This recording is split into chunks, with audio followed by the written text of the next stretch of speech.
Hi, this is Grandma Lori. Today's story is the Hamster Rescue Squad, the Spiky Ball. "Oh, hello, Snack," came a menacing voice. Herman the Hedgehog was new to the house and didn't quite know that voice yet. He looked up and saw Malcolm the Menace.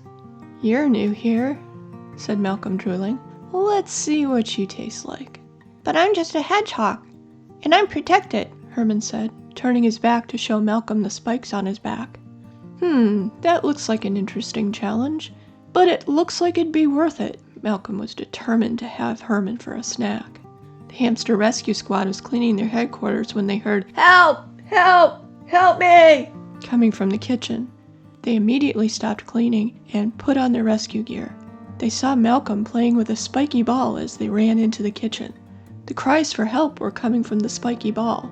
"Okay, boys," said Squeak, the leader of the Hamster Rescue Squad. "We need to rescue that hedgehog from Malcolm without getting eaten ourselves." "What's a hedgehog?" asked Fluffy, the squad's youngest member.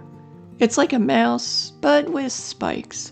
When it gets scared, it rolls into a ball so no one can hurt it," explained Whiskers. "I have an idea." The three gathered together and talked in excited whispers. They set their plan into action. Herman was getting tired. He balled up tighter. "Ow! Ow!" yelled Malcolm each time he batted at Herman. "Where did those spikes come from?" Then Malcolm heard, "Yoo-hoo, Malcolm!" He looked around. Then he looked up. It was the Hamster Rescue Squad, holding water balloons. "Let the little guy go or you'll be sorry," said Squeak. "Ha ha!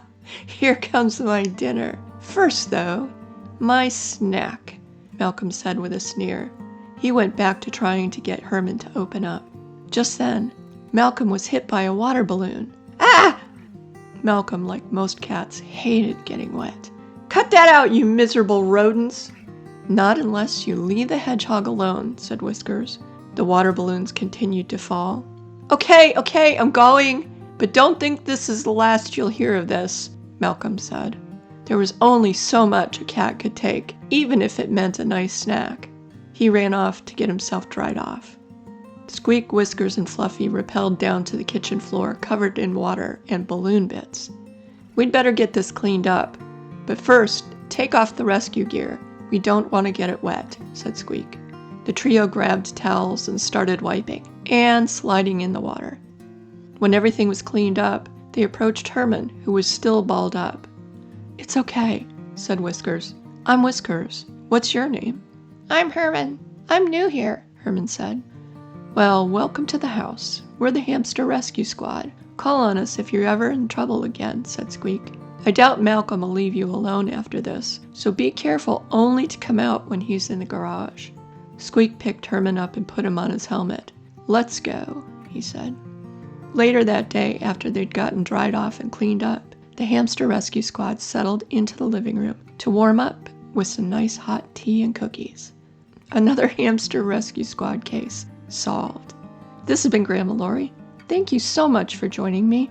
Make sure to like, follow, subscribe, and share so I can continue bringing you great stories. Thank you.